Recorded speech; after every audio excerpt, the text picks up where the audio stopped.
Mesdames et messieurs, ici Chaz sur la chaîne secondaire Serial Chaz le Phénix pour vous parler des spoils de One Piece. Et là, le résumé du chapitre est assez gros. Et même, je pense qu'il va retourner la tête de beaucoup de personnes. Hein. Clairement, c'est un 10 sur 10 là qu'on va avoir comme chapitre de One Piece. Oh, ça fait plaisir. Ouais, ça met plutôt bien. Et donc, on va pas perdre de temps. On va partir directement sur ça. J'avais oublié de mettre lecture. Et donc, le fond, il bougeait même pas. Ça, en tout cas, la vidéo, elle va pas percer. Donc, le chapitre 1063, c'est ma seule famille. Et donc, on voit Luffy, Chopper, Jinbei, Bonnie qui changent leurs vêtements. Voilà, ok, ça c'est très bien. Jinbei avec des vêtements hawaïens. Déjà qu'il avait déjà des vêtements hawaïens un petit peu. Enfin, avec tout le temps avec des petites fleurs. En vrai, on s'en fout. Il rencontre Kuma, donc un robot policier en uniforme, donc c'est assez intéressant de voir que quand même il y a un autre Kuma. C'est quoi le délire de Vegapunk avec Kuma, hein? Que des robots Kuma. Reste à voir ce que ça va donner. Et apparemment, voilà, Luffy va attaquer ce Kuma, mais Bonnie va l'arrêter parce que c'est son vrai père et sa seule famille.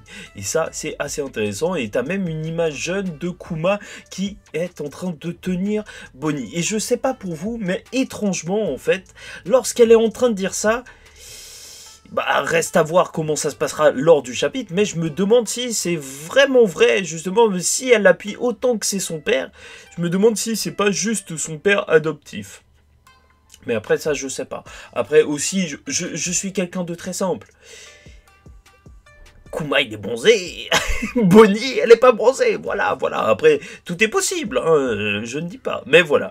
Donc pas de nouvelles du groupe de Zoro dans ce chapitre, ce qui est assez étrange, mais comme quoi peut-être qu'il se passe quelque chose d'énorme de son côté. Mais là où en fait le chapitre a fait énormément de bruit, et là où ça va buzzer un petit peu partout, c'est parce que ça va couper et on va partir sur Barbe Noire, quelque chose d'assez inattendu, parce que Oda normalement tu vois, il te parle d'une intrigue, certes de toutes les intrigues de l'univers de One Piece lors des arcs que j'appelle des arcs de transition, tu vois, les arcs tu vois, entre les deux îles des Mugiwara, que les Mugiwara vont aller voir, mais là, en plein milieu d'un arc, c'est quand même quelque chose d'assez gros, et ça marque peut-être un gros événement, étant donné que Barbe Noire, là, tu vas le voir passer à l'action, et ça, c'est énorme en fait, parce que, ok, certes, Shanks, tu l'as vu, il a dit, oui, je vais chercher le One Piece, ok, c'est très bien. Mais là, tu te rends compte que tout le monde est à la recherche du One Piece. Et Barbe Noire, encore une fois, c'est le vrai pirate dans l'histoire de One Piece.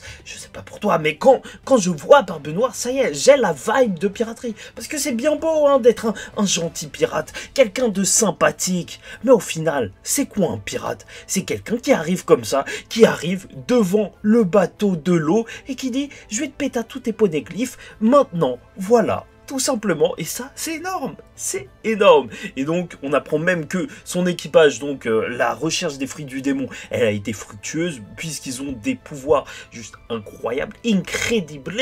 Et bien sûr, même si on en parlera en détail dans la review, parce que sûrement que là, avec les images, ce sera dingue. Alors, Jesus Burgess, il a le Riki Riki no Mi, force anormale. Doc Yu, il a le Shiku Shiku no Mi, qui peut infecter les gens avec des maladies, assez logique. Vanokur, donc il a le Wapu Wapu no Mi, qui peut téléporter des gens. Ça, c'est très très utile en vrai. Ça veut dire que même d'un coup, tu peux voir Barbe Noire qui est chez Vegapunk. C'est ça le délire. C'est ça le délire. Le délire va très très loin. Mais où on est? Vraie question ça, c'est où on est là? Qu'est-ce qu'on est en train de regarder au final? Et donc Stronger, il a le Uma Uma no Mi, modèle zone mythique, modèle Pégase. Ok, Uma Uma, donc c'est pas le Ito Ito, donc enfin de toute façon Pégase c'est pas Ito Ito, mais est-ce que c'est cheval ou oiseau? Je ne sais pas. Donc c'est sûrement le fruit du cheval. Bon, donc l'eau va s'échapper vers une île voisine, mais Von Augur se téléporte et téléporte Burgess, et Burgess va lui lancer une montagne dessus. Je sais pas si c'est une vanne, mais là tu sens que le niveau de One Piece est stratosphérique, et en même temps Burgess il avait ça parce que je sais pas si c'est officiellement le second de Barbe Noire, mais c'est au moins quelqu'un d'extrêmement proche, ou peut-être son bras gauche. Et le voir faire ça, parce que tu sais, il y a le débat avec Shiryu et tout, personne ne sait véritablement il est à quelle place, mais là dinguerie, il lui lance une montagne. Mais qu'est-ce qui est en train de se passer lors de ce chapitre? Tu sens que certes, Luffy a pris un level au-dessus, que maintenant il a affronté la créature la plus forte du monde, il l'a battu, même si je considère Kaido encore comme plus fort que Luffy, mais ça c'est un autre débat, parce qu'il y a 50 personnes qui sont passées sur Kaido, c'était pas juste Luffy. Mais là, c'est une dinguerie. Et Dokyu, il va changer apparemment...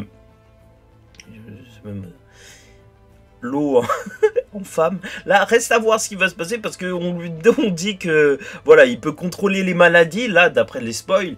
Et à ce que ça, je sache, tu vois, transformer, être une femme, est-ce que c'est une maladie? C'est Oda, c'est pas moi, Donc reste à voir la traduction officielle de tout ce qui se passe, est très très intéressant. Peut-être que l'événement le plus intéressant du chapitre, c'est qu'on apprend que le haki, en vrai, et ça suit la logique qu'on se connaissait déjà, donc ça peut surpasser le pouvoir des fruits du démon, et même les annuler. Et c'est ce qu'on avait vu, certes, avec les Logia, même certaines fois, bien sûr, contre des Paramecia, mais là, de toute façon, c'est dit, tu vois, textuellement.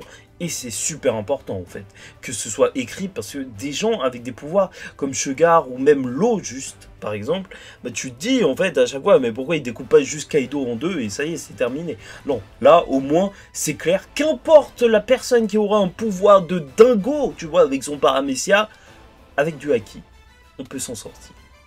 Et ça c'est important. Comme quoi, c'était vraiment le pouvoir des meilleurs, comme le disait Kaido. Enfin, il n'a pas dit ça exactement. Et voilà, en gros, ils vont se taper. Et celui qui gagne aura même les poneglyphes. Et donc, voilà, on est plus ou moins sûr que c'était bien Kuzan, donc Aokiji, qui était sur l'île de Big Mom et qui a récupéré le poneglyphe. Des informations assez intéressantes, hein. On va pas se mentir, un chapitre qui promet vraiment énormément. J'ai vraiment très hâte de voir le visuel de tout ça. Vu qu'on voit carrément Pégase, tu vois, c'est quand même quelque chose d'assez gros. Je pense que c'est un des fruits que tout le monde attendait. Et en vrai, si c'est voilà, mythologie grecque et tout, est-ce que ça veut dire que Barbe Noire aura vraiment le fruit du Cerbère? Ou est-ce qu'on part sur autre chose? Apparemment, Pudding a été kidnappé. En plus, ça y est, lire les poneglyphes, vraiment, Barbe Noire, c'est ça, il fait des avancées de malade. Il passe de Shishibukai, ah mec qui a tué Barbe Blanche avec un équipage de fous, et maintenant en fait il te passe de ok empereur, mais empereur qui cherchait des fruits du démon, ah ça y est maintenant j'ai un équipage cheaté, et en plus là je suis en train de chercher les poneglyphes, et j'en ai plein, parce qu'en vrai l'eau il a lequel? Il a celui de Kaido, ça c'est sûr, donc là s'il récupère celui de Big Mom, il y a juste celui de Zo et ça se trouve qu'en fait l'eau il avait déjà récupéré. Ça c'est pas quelque chose que j'ai forcément en tête. Mais voilà, après je connais pas forcément tout son équipage, hein, bien par cœur et tout. C'est pour ça, tu vois, là dans les spoils, je vais te dire la vérité, j'ai bluffé. Tu vois, quand on me dit Van Augure, Stronger, je sais pas c'est qui ces mecs. Enfin, sûrement que c'est le mec bizarre qui est sorti d'Impel Down avec ses cheveux bleus, tu sais, avec des cornes chelous. Mais voilà, franchement, hâte de les découvrir un peu plus, de les suivre un peu plus. Parce que si c'est vraiment les antagonistes de Luffy, dinguerie. Dinguerie. Là, ce chapitre, les gars, mais ça va être ouf. Non, c'est très très bon. Du très très bon en perspective. N'hésitez pas donc à écrire des blagues en commentaire. Je vous rappelle que je vous les volerai justement pour la suite. En plus, en ce moment, je vous avoue que c'est un petit peu le rush et tout. J'ai raté quelques animés dont il faut que je fasse la review. Même les chapitres de Chainsaw Man, il faut que j'en parle sur la chaîne secondaire. Et peut-être qu'il va y avoir d'autres reviews sur la chaîne secondaire. Parce que pour l'instant, la vidéo de Bleach n'a pas très bien marché. Mais bref. Voilà tout pour moi. J'espère que vous allez passer une bonne journée. C'est assez rare qu'on se retrouve le matin. Donc bon courage à vous tous. Et en attendant la suite, je vous dis ciao tout le monde. Faites très attention à vous. Et surtout, paix sur vous.